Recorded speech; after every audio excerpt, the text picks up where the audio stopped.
गांव में जब पहली बार बारिश होती है, आषाढ़ के माह में तो हम जाते हैं तो मां अन्नपूर्णा से हम निवेदन करते हैं कि मां इसमें आप सभी को देना, पक्षियों को भी देना, जानवरों को भी देना, मेरे आए हुए अतिथि को भी देना, मेरे परिवार को भी देना, साधु संत जितने भी हैं उन सभी को देना। और हमें आज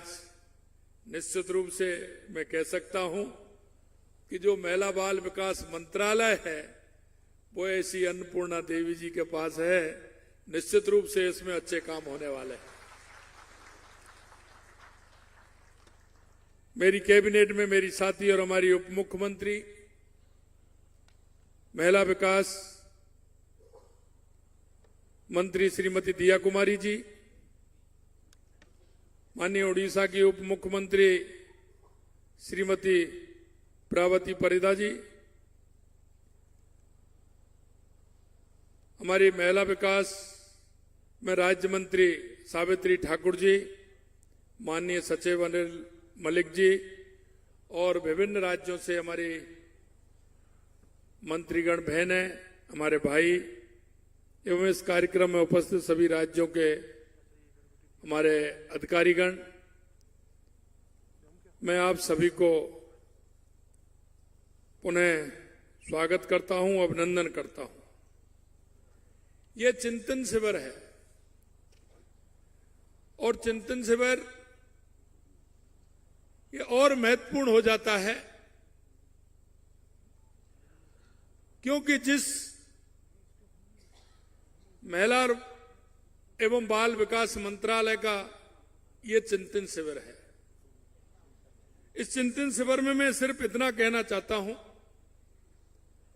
कि इसके नाम से हमारे अंदर अनुभूति होती है या नहीं होती है, क्योंकि ये एक ऐसा मंत्रालय है, हमारे पूर्व राष्ट्रपति अब्दुल कलाम जी कहते थे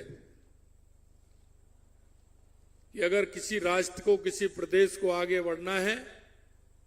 तो महिला को सशक्त करना है, तभी वो राज्य या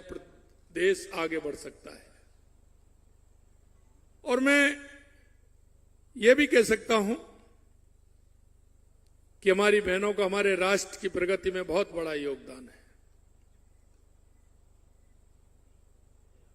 महिला बाल विकास मंत्रालय की परिकल्पना आपके मन में पहले से सजोनी होगी, क्योंकि हम किसी भी बात की अनुभूति तीन प्रकार से कर सकते हैं। या तो हम देखकर कर सकते हैं, या हम सुनकर कर सकते हैं, या हम पढ़कर के कर सकते हैं। और ये तीनों अनुभूति इसके लिए आवश्यक इसलिए है कि हमारा महिला बाल विकास मंत्रालय हमारे देश की, हमारे प्रदेश की आधारशिला है। अगर यह मजबूत होगा तो हमारा राष्ट्र मजबूत होगा, क्योंकि जब हम काम करते हैं 70 साल से जिस तरह से देश के अंदर एक परपाटी बनी है, और वो परपाटी ये बनी है कि सिर्फ हमें उस मंत्रालय के काम को करने के लिए अनुभूति की आवश्यकता होती है। उस अनुभूति का अभाव पिछले दिनों देखने में मिला है। मैं कहना चाहता हूं 2014 के बाद देश के यशस्वी प्रधानमंत्री नरेंद्र मोदी जी के नेतृत्व में उन्होंने उस धारणा को तोड़ने का काम किया है, और उन्होंने हर मंत्रालय के अलग अलग काम क्या हो सकते हैं उसका काम किया है। ये उन्होंने नया अध्याय जोड़ा है, और इसलिए मैं कह सकता हूं कि जो मैंने कहा कि अनुभूति तीन प्रकार से हो सकती है। जब तक हमें उस काम की अनुभूति नहीं होगी, और मैं इसलिए कहना चाहता हूं कि चिंतन शिविर है, और इस चिंतन शिविर में कई बातों पर चर्चा भी होगी। चर्चा निश्चित रूप से, और चर्चा के माध्यम से कई विषय निकल करके आएंगे। उन विषयों को हम समाहित करेंगे, और समाहित करने के बाद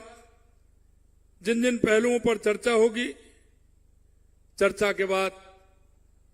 उसका निष्कर्ष भी निकलेगा। चर्चा, निष्कर्ष और उसकी क्रियान्विति, कि किस तरह से उसकी क्रियान्विति हम कर सकते हैं। विभिन्न राज्यों की अलग अलग परिस्थिति, उस परिस्थिति के माध्यम से हमें हमारे महिला बाल विकास मंत्रालय को किस तरह से मजबूत करना है। अगर हमारी जो सबसे छोटी इकाई है वो आंगनबाड़ी है, और उसके माध्यम से, क्योंकि हम कहते हैं कि सबसे, अगर प्रथम बालक की कोई कक्षा है, प्रथम अगर गुरु है तो वो मां है,